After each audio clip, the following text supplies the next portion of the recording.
Hello，大家好，我是赵英志。前面两期做的都是节点搭建教程，今天的话还是做一期节点搭建教程。这一期的话，主要来给大家讲解一下我的那个一键脚本。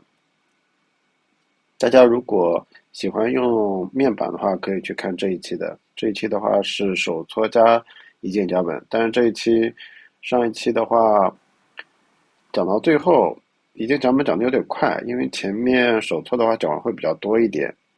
然后粉丝要求再重新讲一期一键脚本，然后我也看了一下，上一期一键脚本确实讲的可能会快了一点，很多都没有讲。然后我本来是想和其他内容一起做的，然后想了一下，还是单独做一期的吧，然后尽量讲的详细一点。另外的话，上一期有说这个三个关键词，抽三个名额，对吧？然后这一期我看，因为发布的时间比较短，然后看的人也比较少，然后这期我看了一下，也不用抽了，直接就是这三个就 OK 了，就在这里，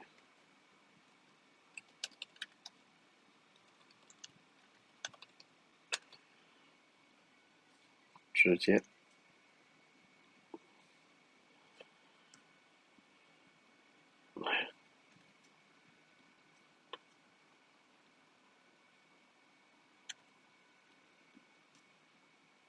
这一期的话，上次因为我说了这个这个粉丝上一期也是抽中的，是吧？然后这样的话，他就会可以获得2个月的嘛，这个没有问题啊。然后，那我们废话不多说，先去看一下这个脚本吧。这个项目我自己做了一个脚本项目，大家如果觉得好用的话，帮我点个 star 好吧。然后大概讲一下吧，这个也比较简单，因为在上两期搭建的过程中，我发现其实还是有比较多的问题的，不管是复杂度还是易用性来说，都不是太好，我个人感觉，所以我决定自己搭一个脚本，这样的话方便一点。主要集中在面板的，它针对 HL 这个配置吧，有很多其实 SUI 它之前看过视频的，应该我在里面也说了，它对端口跳跃这一块好像不太适配。然后 HUI 的话，它其实相对来说还是它完全是基于 HL 来去做的一个面板嘛，其实还是蛮符合整体的一个小白应用性了。但是相对一键脚板来说的话，它没有那么的轻便，然后没有那么方便，你还是需要去手动的去安装面板之后，在面板里面去配置。而我这个的话，你直接可能通过就是一个鼠标键盘选择，然后一键回撤就可以自动生成，然后订阅。另外的话，HL 目前我发现它的订阅其实是有点问题的，它的规则没有设置哈。其实有时候你可能在连接的时候是没办法连接到的。这边的话我就不展开讲。然后重点来讲这个脚本。这个脚本的话，其实比较简单，集成度比较高，直接通过命令安装到你的服务器就行了。其他的话也不需要太多的操作。然后后面的话，我就一步步跟他们讲一下不同的选项和设置。这边有兴趣的话看也没，其实也没有太大的意义。然后我下面直接先来给大家展示一下，看一下安装完成之后吧。这个效果。这里的话就是基本的安装配置完成了。当你配置完成之后，你就可以选择8去一个订阅，看一下一个整个订阅信息。然后这里可以选择一个节点，这个话就是一个 HL 的节点链接，我们可以复制一下，然后到我们这个粘贴进去，然后我们可以直接测试一下。OK，没问题。测一下速度。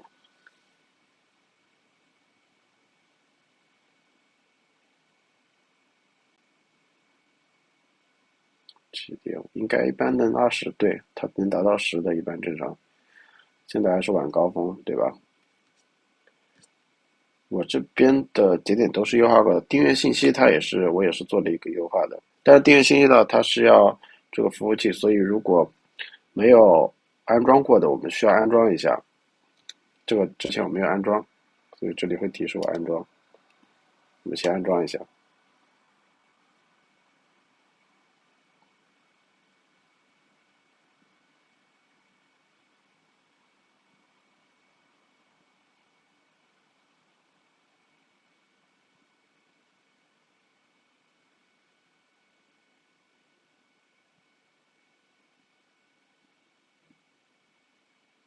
这里等一会儿。OK，安装完成了，它会生成链接了。这里的话，我来看一下这个 cache 的话，我特地优化过了。我给大家再演示一个 cache 的客户端在这里，然后我们要添加订阅信息，粘列进去，导入，然后只有导进来了，我们看一下代理。这个订阅信号在这里，对，这个的话我是吓死我，还以为不连通呢。这里的话规则是优化过的，所以大家可以放心正常用就行了。像你用 HUI 的话，H-UI 的话，它进来这里的规则是有问题的。今天呢还有粉丝反馈，他那边好像是因为锅子的问题都会连接不上，具体原因我也没去看，然后我就把我自己这边的规则再优化了一下，这边我确认过是没有问题的，如果有问题的话，你们可以再反馈给我。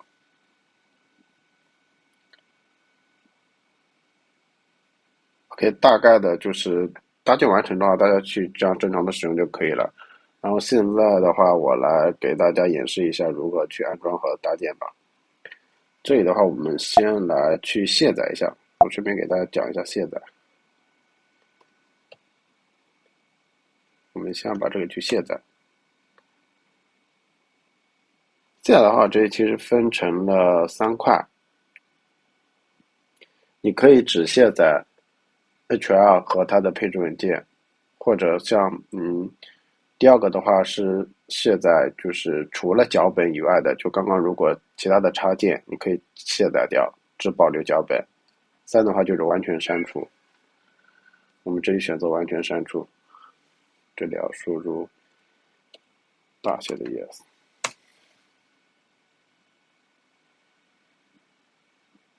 它会清除所有的，像刚刚的订阅的那个插件，它也会删除掉。等会我们重新安装的时候，它就会要求我们重新再安装了。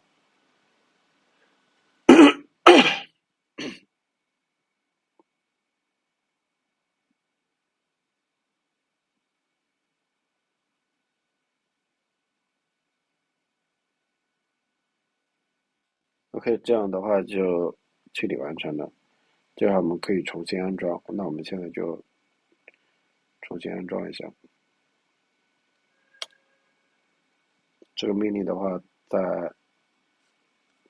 这里大家直接复制就可以了。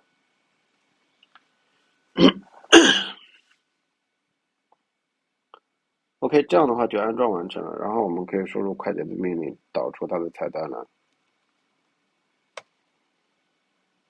这有没有看到？全新的话，它安装是没有任何状态的，我们需要去安装这个 HR，我们输入 E 去安装它。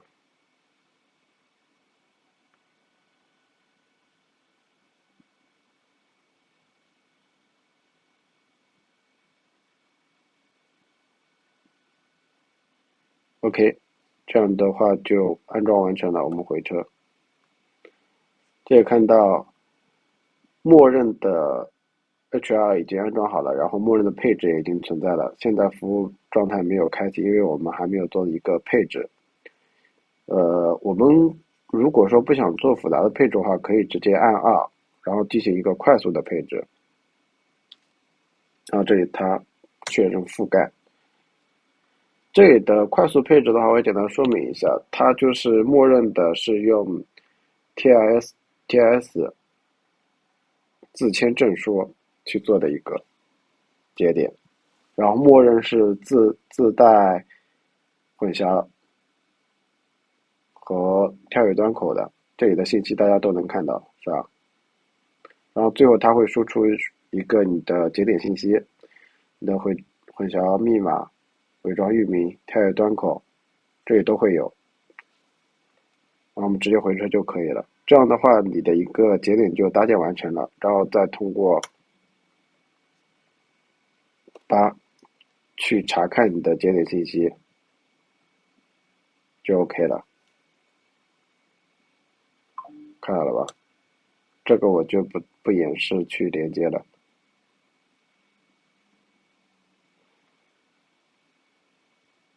另外的话，如果不想去自动配置，想自己手动配置的话，就可以按3。我再来演示一下手动配置。一样，我们先要去确认覆盖它的一个配置，然后这里可以选择 ACME 证书或者自签证书都可以。自签证书的话，如果你要选择自签的话，其实你通过快速就可以了。但如果你想自签证书不需要端口跳跃或者混淆域名的话，也可以通过这个。这个的话就是自由度会比较高一点。然后这里再演示一个手动的 ACME 证书吧。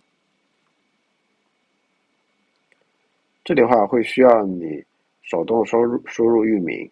其实在这里大家可以看到一个域名管理，这域名管理后面还会再讲一遍。如果你在这里设置了解析的域名，它这里也会让你选择，因为它没有设置，它默认就是没有，看到了吧？然后我们这里来设置一下，这里的域名的话必须确定已经解析到这个服务器。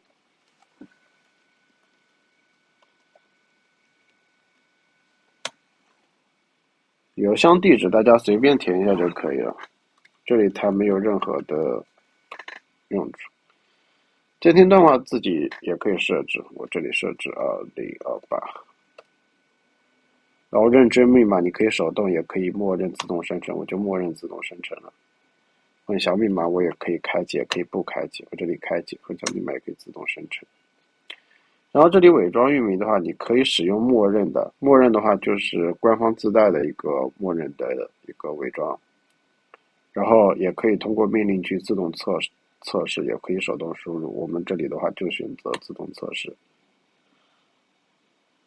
它会自动测试，然后选择一个延迟最低的一个伪装域名。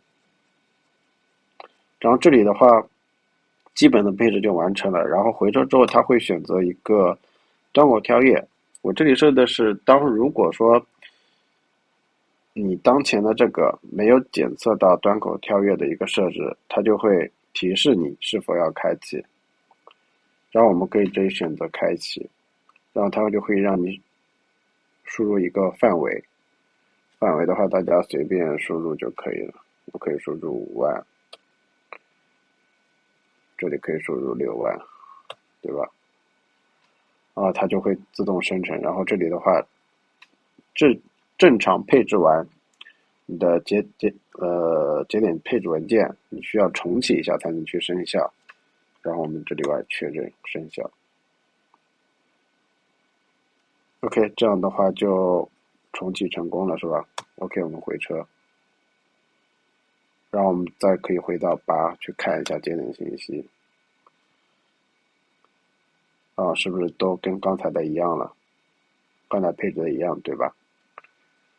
我们再回去。如果说配置完成之后，你不想再就是重新去配置，只想修改部分的话，我们就需要用到修改配置。我们可以先查看当前的，查看当前的话，这就是一个配置文件，就是我们刚刚配置的一个信息。我们可以选择去修改认证密码，或者修改端口设置，或者修改混淆。这里重点，这个的话几个就是比较简单的，你的认证密码、端口设置，然后混淆密码，对吧？这个比较简单，我就不一个一个演示了。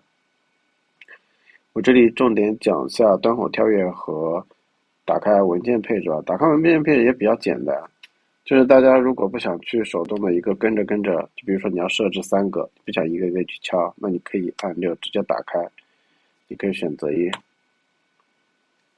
自己手动直接去一个一个改，是吧？你的认证密码、你的混淆密码，对吧？你可以手动去改，这个还是比较好理解的，是吧？让我们退出这个，好，我们没有改，不用了，就是。然后重点讲一下这个端口跳跃，我们按5，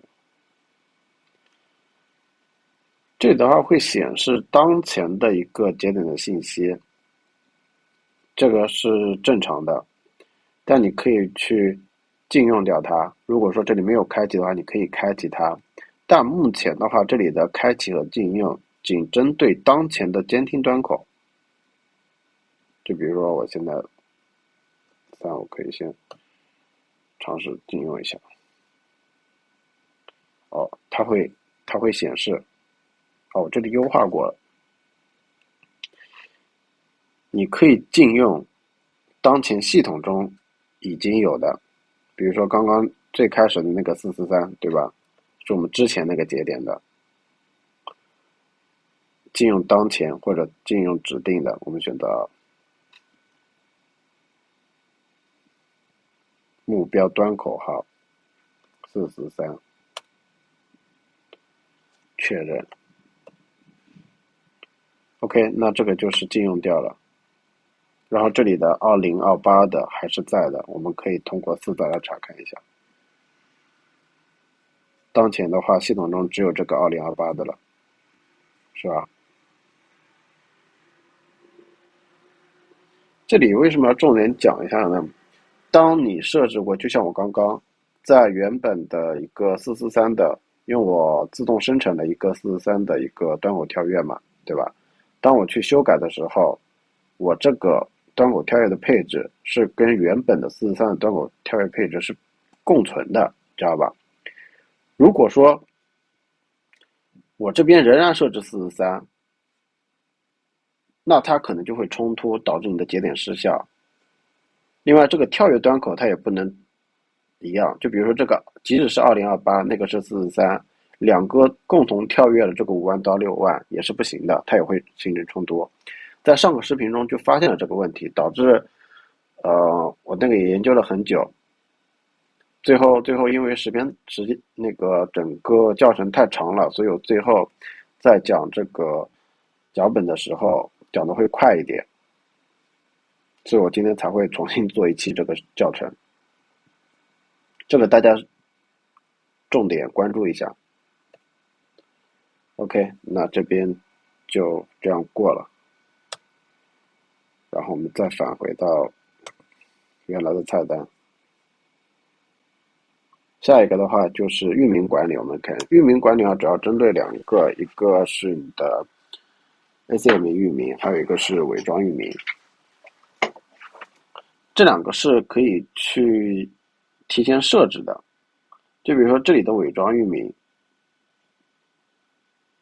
这个伪装域名的话就是当前节点的一个伪装域名，目前测了延迟最低的一个伪装域名，你可以去做自定义设置。但是这里 ACME 它是没有去做一个识别的，我没做识别，所以它没有识别到当前的一个节点配置。我们可以先来看一下，这里的话主要是你要去做一个 ACME 设置，你设置之后，你回到上面去手动配置 ACME 节点的时候，它就可以自动识别。我们这里可以来先设置看一下，当然我们再回去弹过去再重新设计一遍，你就能看到了。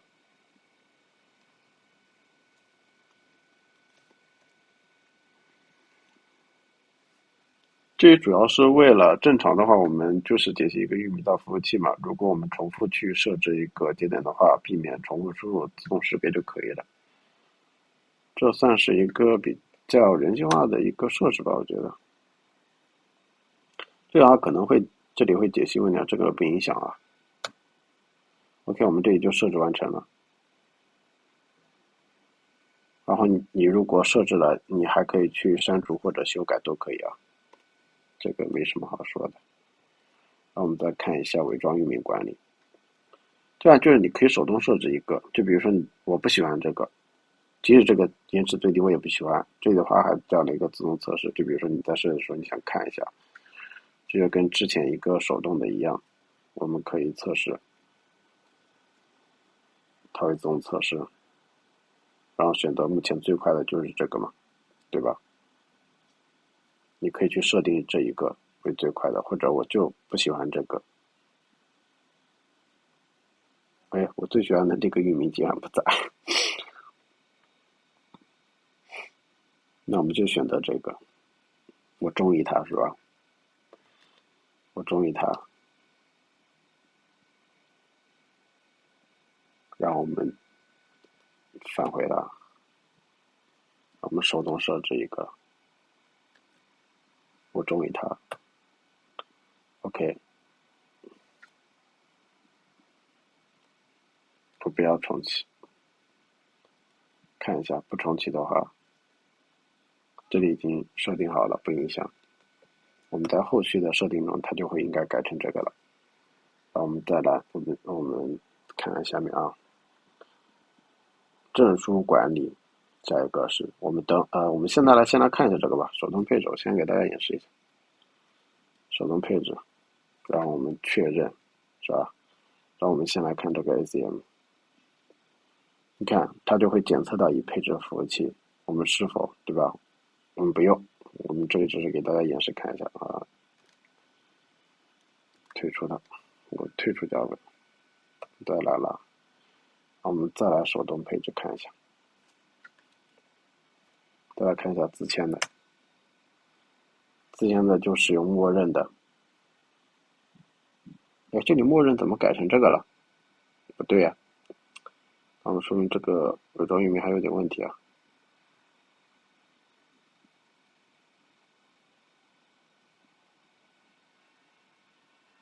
这个脚本中设置的另外一个默认域名吗？哎，这个奇怪了啊！等会儿我回去看看。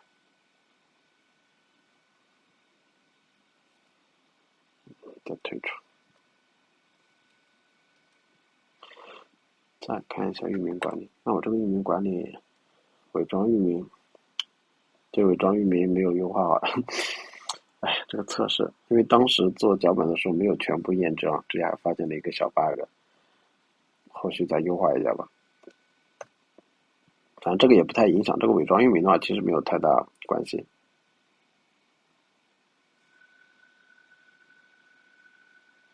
哦，不对，我知道了，这里的域名管理有点问题，它这里应该不是伪装域名，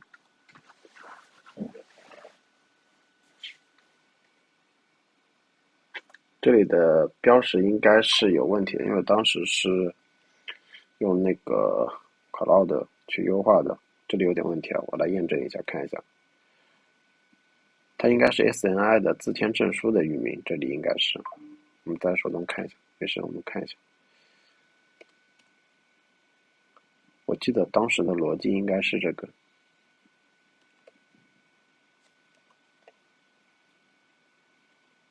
自签证书看一下，我们就默认的看一下，端口用默认的。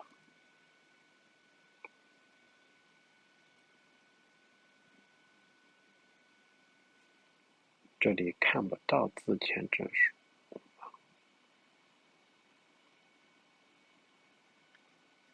那这里的逻辑还是有点问题啊。后面我再优化一下，先不管了。然后我们接着来看那个证书管理。证书管理的话，其实主要是针对就是如果有人他想用自己的证书的话，可以去改一个证书地址，然后把自己的一个证书放进去，用自己的证书，但大部分其实用不太到。我这里只是放一个通道吧，可以去修改，然后你还可以查当前的一个证书的状态，主要是这个作用。然后服务管理的话，就是正常我们修改配置完成之后，需要去重启这个服务器，然后你可以设置开机自启。这主要是针对正常的话，你通过脚本去走的话，它最后都会有一个重启的一个步骤。如果说你手动去改一些修改配置的话，它可能就没有这个自动重启的一个指令，所以你需要去手动重启一下这个服务。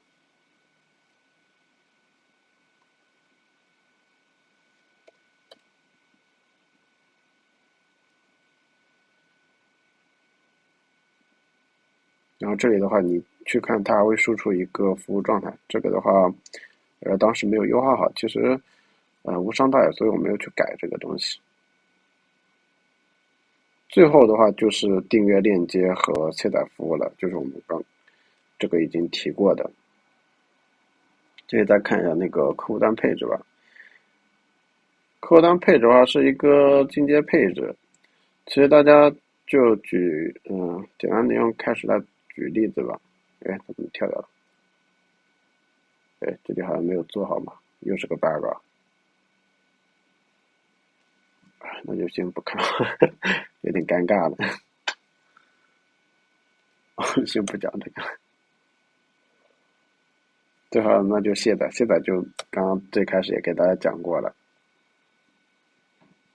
我可以，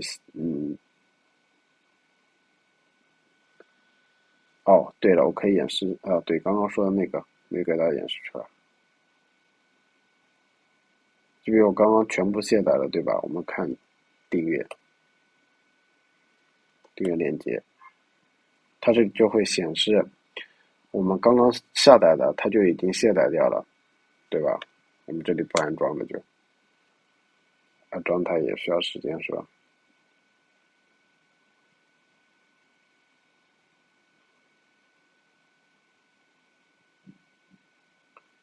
但它还是输出了这个链接，但是应该没法访问吧？我试一下，又出个新情况了，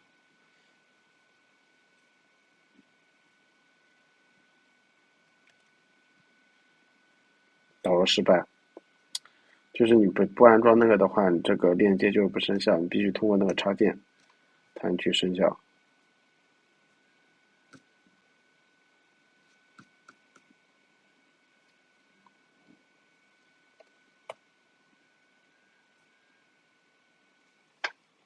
OK，那整个脚本基本上就讲解完了。其实也还好，就比较简单。其实正常如果没有特殊要求的话，你直接就一个快速配置就可以了。如果你想自动，其实自动设置的话，就是手动配置。手动配置的话，就是你的节点私密性要求高一点，你的很多密码什么端口配置啊，都可以自己配置嘛。如果只是想一个快捷的一个节点的话，你就直接快速配置，你可以实现快速的一个使用。后续如果大家还希望有一些其他什么功能或者做优化的话，都可以留言。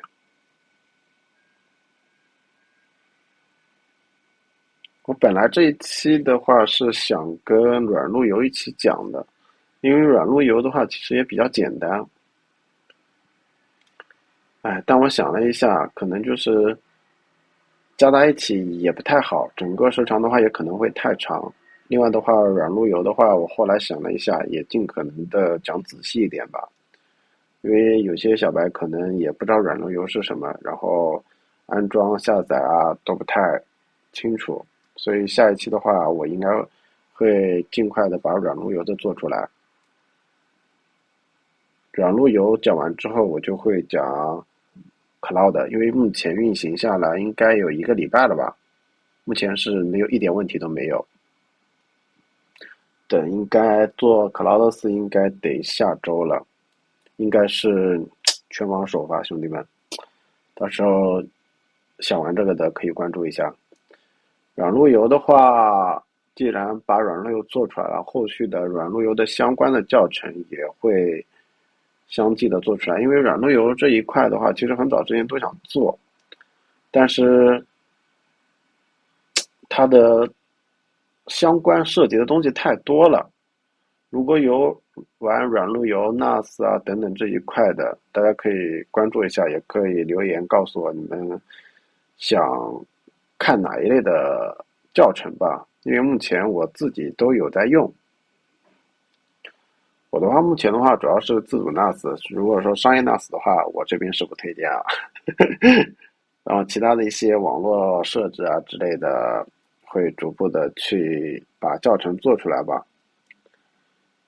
因为我一直是想的做系统这一块的，所以一直没有构思好怎么去把软路由相关的一个自建 NAS 这一块的整理出来去做一个教程系列教程。对